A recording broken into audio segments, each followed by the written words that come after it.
We want a clean funding extension to keep the government open. That's all we're advocating for, a simple, clean budget extension, a straightforward, responsible solution to keep the government open to November 21st. This was another example of the weaponization of the Biden Department of Justice against one of President Trump's strongest and most vocal supporters. Has the White House responded to that letter, and will the president sit down with them to talk about this, given that deadline is now 8 days away?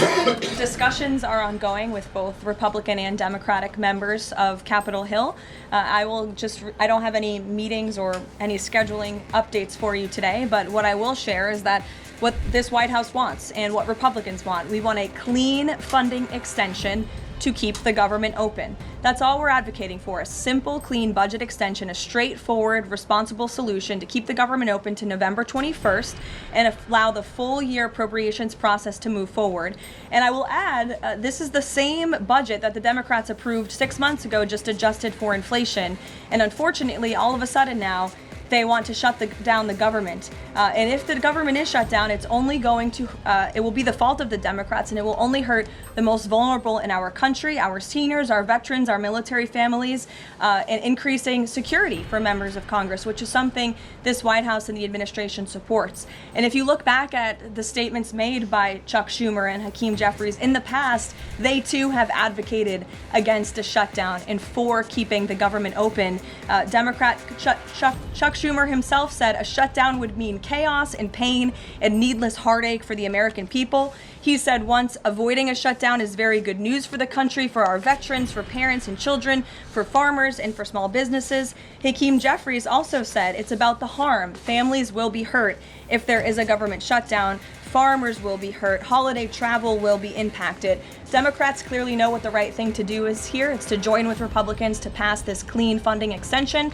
This was another example of the weaponization of the Biden Department of Justice against one of President Trump's strongest and most vocal supporters in the midst of a presidential campaign. You had FBI agents going undercover to try and entrap one of the president's top allies and supporters, someone who they knew very well would be taking a government position months later. Mr. Homan did absolutely nothing wrong, and even the President's Department of Justice, even Kash Patel's FBI, looked into this just to make sure. They had a number of different prosecutors and FBI agents who looked into this. They found zero evidence of illegal activity or criminal wrongdoing. In the White House and the President stand by Tom Homan 100% because he did absolutely nothing wrong, and he is a brave public servant who has done a phenomenal job in helping the president shut down the border. Mary. Thanks, Karoline. I have two questions on far-left violence. Sure. The first one, the president said yesterday that the bullet hit Charlie, but it was aimed at every one of us. Do you and your colleagues have a heightened sense of fear following this shooting and this far-left violence we're seeing across the country? I certainly think there's a heightened sense of awareness by conservatives across the country, by all of us here at the White House.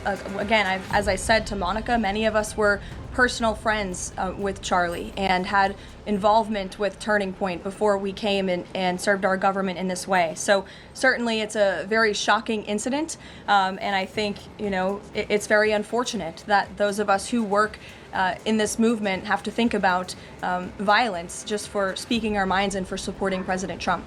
And as a follow-up on that, I asked the president last night on Air Force One about this pattern of transgender violence we're seeing. Charlie's killer lived with his boyfriend who identifies as transgender, and then we had the Annunciation shooting, the Covenant shooting, all of these incidents. The president said that we're looking into transgender violence. Does that mean the FBI is looking into it? And can you give any more clarity on how the administration is viewing this uptick in specifically transgender violence? It's definitely something worth looking into, and I think anyone who denies that at this point is being willfully ignorant. And the administration is taking it seriously, all causes of violence, and why these people would be driven to such evil and such hatred.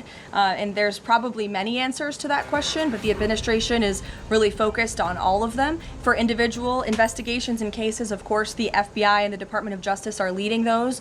But as for this overall violence and domestic terrorism that we're seeing, the White House and the president's policy team will be leading the charge, and that really begins with designating Antifa as a domestic terrorist organization. And I can assure you there will be additional actions to come. Sure, and I think. Thanks, Caroline. Liz Landers with PBS NewsHour. I just wanted to follow up quickly on something that the president had said yesterday. So we heard from Erica Kirk